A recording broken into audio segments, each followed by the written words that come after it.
आज मी पोलीस महासंचालक यांची भेट घेतली.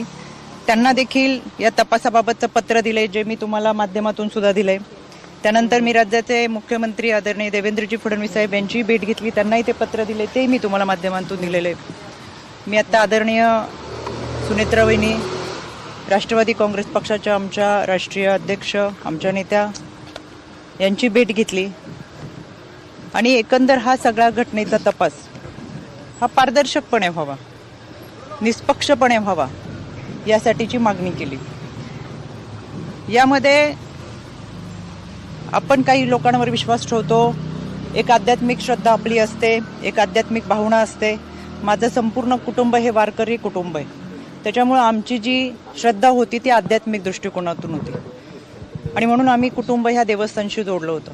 पण त्याची दुसरी जी बाजू आहे ती कधी आमच्यासमोर आली नाही, काही माहीत असायचं कारण नाही.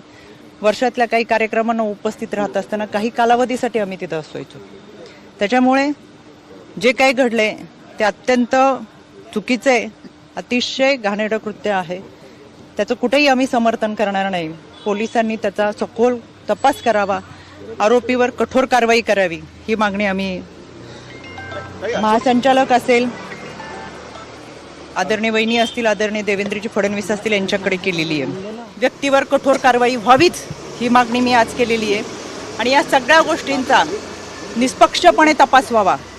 त्याच्यामुळे मी आज राज्य महिला आयोगाच्या अध्यक्षपदाचा राजीनामा माझ्या नेत्या आदरणीय सुनेत्रा वहिनी यांच्याकडे मी सुपूर्द केलेला आहे.